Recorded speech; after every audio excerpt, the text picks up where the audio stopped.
una manifestazione, il Festival dell'Agricoltura di Bressanvido, che ormai è giunta alla 7ª edizione.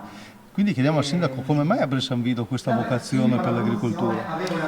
La scelta di far iniziare 7 anni fa il Festival dell'Agricoltura di Bressanvido è stata quella di valorizzare tutto ciò che ruota attorno al settore primario, essendo Bressanvido il paese della transumanza che da 23 anni ne valorizza quindi la pratica come antica pratica agricola da trasmettere ai cittadini.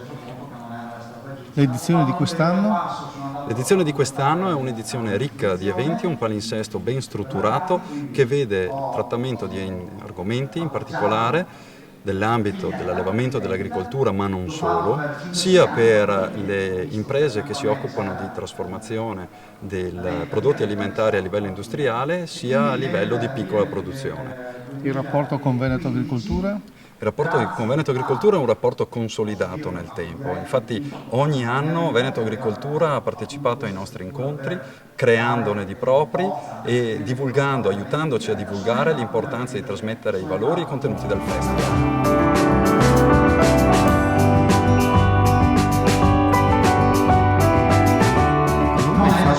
I mercati del contadino e la vendita diretta sono una vera opportunità per il settore primario.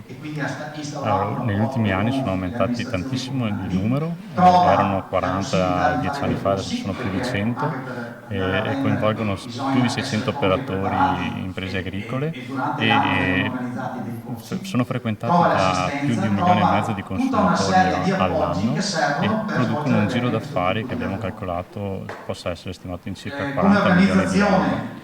Come avete raccolto questi dati? Abbiamo fatto un'indagine su 600 consumatori, un'indagine diretta presso gli acquirenti nei farmers market e oltre abbiamo fatto 490 interviste ad aziende agricole, tra cui molte che vengono anche nei farmers market. Però 10 anni fa avevate fatto un'indagine simile, qual è la similitudine, ovvero quali sono i punti di forza e di debolezza, come è cambiato il settore? Sì, 10 anni fa abbiamo fatto un'indagine simile e quello che è emerso 10 anni fa in alcuni punti è stato confermato, in altri ovviamente ci sono delle evoluzioni, per esempio il fatto che non c'è più questa grande attenzione ad un risparmio di prezzo, ma i consumatori quello che cercano è un prodotto buono, sano, fresco, genuino. Sulla base di questi dati cosa possiamo pensare per i prossimi 10 anni?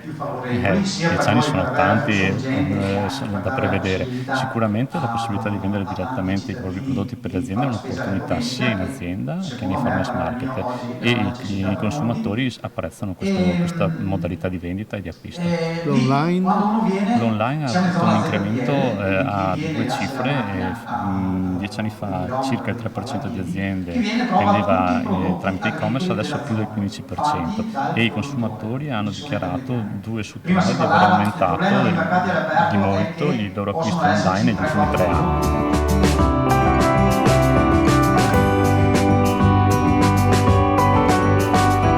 I consumatori cosa comprano nei mercati del contadino, nei farmers market in vendita diretta? Comprano principalmente frutta e verdura, in oltre l'80% dei casi e a seguire ovviamente anche latte, formaggi e carne.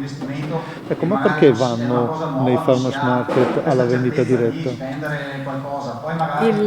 L'obiettivo principale per cui si recano nei farmers market è, almeno questo è emerso dalla nostra indagine, è la qualità dei prodotti e ritengono che i prodotti che si trovano nei farmers market siano prodotti genuini, sani, di qualità, controllati e si fidano dei produttori che glieli vendono e che li conferiscono al mercato. E quindi questo presuppone anche una prospettiva interessante per queste strutture alternative, diciamo, alla grande distribuzione. Assolutamente sì, è una tipologia di vendita assolutamente in incremento che vede prospettive nel futuro assolutamente buone e c'è spazio secondo noi anche per l'apertura di ulteriori farmers market, c'è spazio soprattutto attraverso i mercati coperti per aumentare la varietà di prodotti che vengono offerti ai consumatori. Se questi sono i punti di forza, quelli di debolezza? A detta dei consumatori nessuno, almeno questo emerge dalla nostra indagine. secondo i produttori proprio la carenza, la mancata possibilità di offrire una varietà ampia di prodotti, questo soprattutto nei mercati rionali, quelli all'aperto, che limitano per esempio la presenza di corrente piuttosto che di acqua corrente e così via. Questa cosa potrebbe essere ovviamente limitata dai mercati coperti.